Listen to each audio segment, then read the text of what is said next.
Okay, good morning, everybody. It is Monday morning, and it is the Paulette Patch Monday, quilt number 2.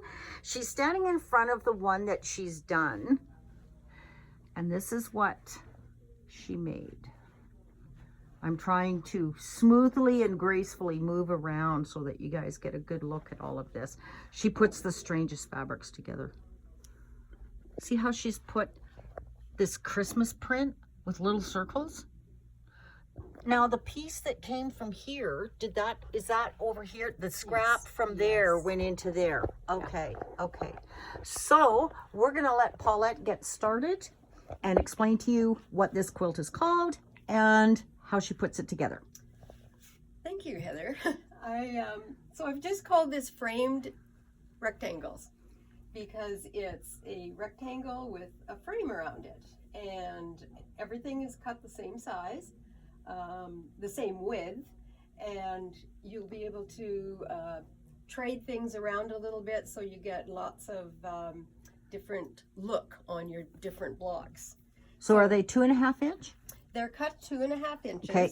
So if you're cutting from strips, you'll need 26.5 inches. So with the fabric will give you enough pieces.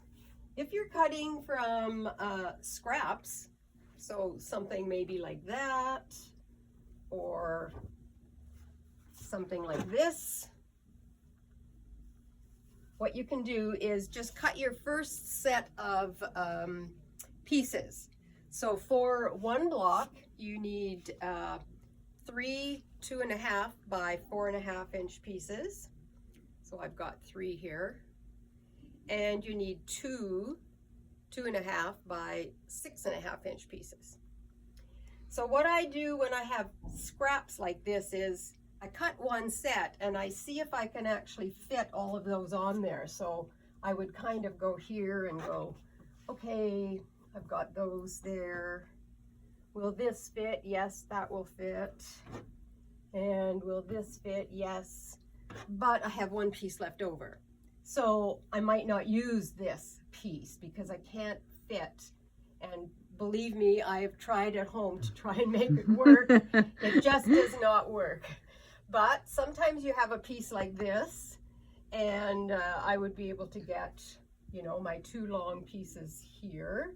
And this actually happens to be wide enough that I could cut my 3 pieces here. And so this scrap will work for me, but this one doesn't. Okay, so, important question. Now you've lined this up here. You're gonna cut all of this. The leftover from that, do you keep that in your stash too? This little strip? Yeah. Yes, yes. Of course Just you do. Because we're going to do string quilts one day. Oh my word! Of course you are. So I just audition my pieces on my scraps. If I'm not sure, like I don't have a big enough chunk, I can just do a 2.5 inch wide strip. So then I just audition them and see if I can actually make them fit. And although this piece looks like a nice big chunk, it's not big enough for this block. Okay, now as far as your colors, like are you looking for like a lot of contrast is the big thing? So it's not what's on the fabric, it's the colors. So you're looking for things to right. So because you don't want to make it too perfect. Well, I certainly don't go for matching things up. I like them to kind of live nicely together, you know. So like, you know, these are 2 different greens completely, but you know, they live together quite nicely. And you may notice that I've suggested here that you cut 3 4.5 by 2.5 inch pieces, but we're only going to use 2 of them for the frame, and one of them is the center, but we're going to trade out that for another block. Oh, and that way there's some continuity to the quilt even though it's patchy. Right, so you can, so I was going to find a couple of spots where we could look at that. So this, are you able to? Yeah, okay. She's got her stick, you guys. So this frame here, the 3rd piece that I would use is actually up with that one. Oh, so I okay. haven't matched it with the same one that's in here. I've matched it with something completely different. Okay, so, and then, but by carrying the different fabrics throughout the whole quilt, it's patchy. Yes. but it has some continuity to it. And I Okay. think the size of the frames around it, you know, make you kind of see each rectangle. It's not too, you know, blendy, Yeah.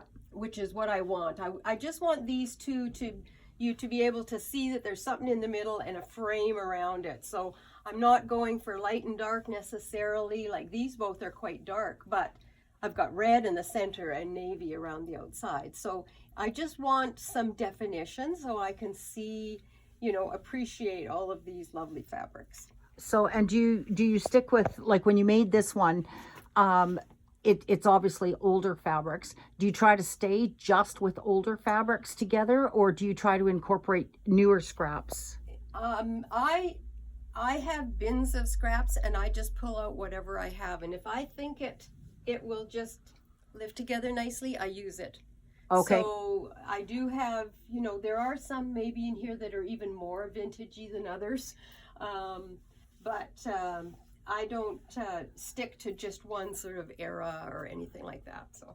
Okay. Okay. And you're using a 1/4 inch seam, of course, and a 2 for your stitch length. Yes, 2. Okay. And So, question, because I heard this on Facebook. Somebody had written in and asked a question.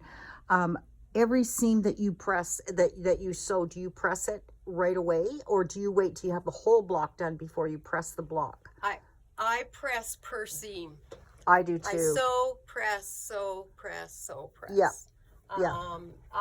It just works for me, and I actually will sew like the whole block. I mean, press, sew until I've got that whole block done. Yeah. And then I go on to the next block. So I don't chain piece all my first, you know, the first 3 pieces that I have. I don't chain piece several blocks. Yeah. And then go back, press, and then go back and add another piece. I actually work on one whole block, finish it, you know, see how I like it, and then I move on to the next one. So it's just okay. the way I'm a process person, I think. Yeah. So I enjoy the process of seeing it grow right there. Right. And having Okay. the finished Yeah, because I'd block. read about a lady, Sherilyn or something like that. She was a quite a well-known quilter. And she would do these fairly intricate blocks, but she never pressed any of the seams until she had the whole block made. Yeah. I just find it easier to press as I go along because I'm Yeah. not maneuvering my big iron on little spots Yeah. or whatever. So Yeah. So I just Okay. want to go over the cutting again. So we're going to cut 2 pieces 6.5 inches by 2.5 and 3 pieces that are 2.5 by 4.5. Okay. And what you're going to do is you're going to have all these little, here's my little stash of 3s and 2s.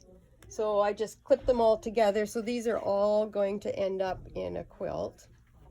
But what I'm telling you to do in the instructions is to put 1 piece aside. So you end up with the 2 short pieces and the 2 longer pieces. Oh, okay. And now, from all the ones that I would have set aside, so I need to set one aside off of this pile. So they're all just set aside. So now I have all my frames here. And what I would do then is I look and see from the ones I've set aside, what can I put in the middle of this block? And so let's pull this one out. So that one would work. So we take our 3 small pieces, and we're going to put the rectangle in the center, sew the 2 sides.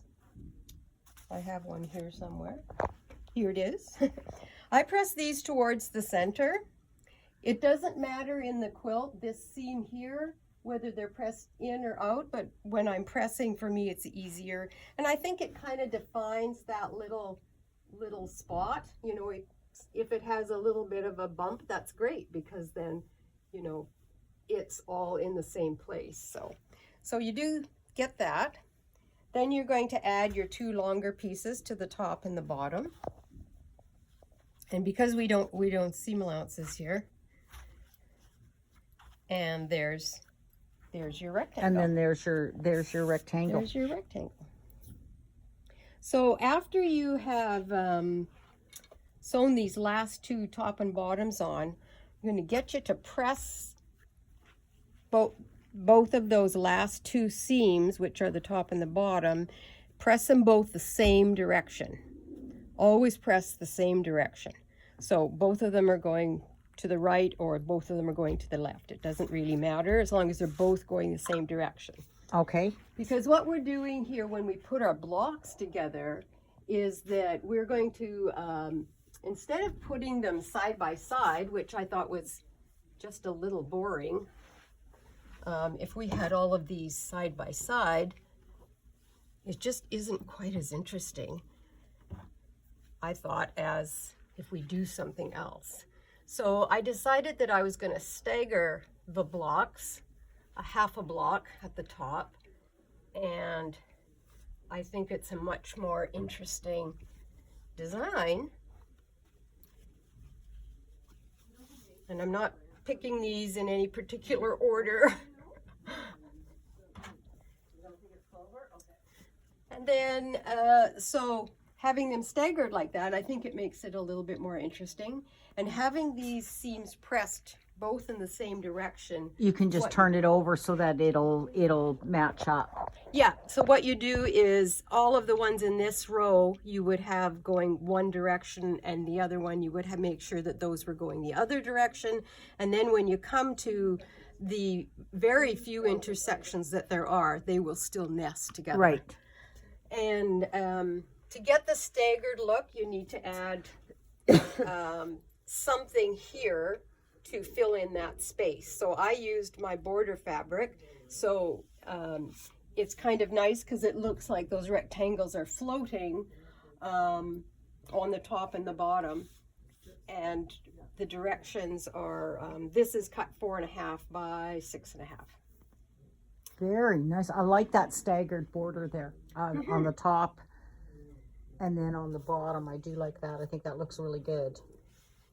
Yeah, Okay. so it's a very simple little design, and it uses up a little bit of, a little bit of your fabric from your stash. And if your scrap is big enough, you'll be able to. Now, if you can only cut 2 4.5s and 2 6.5s, you can put something completely different in there. You don't have to have one to trade. Yeah. You could just cut one from something else and put that in there. Yeah. So that's an option if you don't have enough to do 5. But I thought while I'm cutting, I may as well cut enough to be able to switch them around a little bit. Yeah. Okay. Well, I want to thank you very much, Paulette, for Paulette Patch movie number 2. You did a great job, and I hope you guys all enjoyed it. And I am going to go and get this up onto the YouTube channel. You'll be going over to the webpage where it says YouTube page, YouTube, Heather's Fabric Shelf YouTube, I think it says. You just click on that, and Paulette is there in all her glory. So there you go. No pressure, Paulette. Okay, you guys have a great day. Yeah, see you next time. Okay, bye-bye. Bye-bye.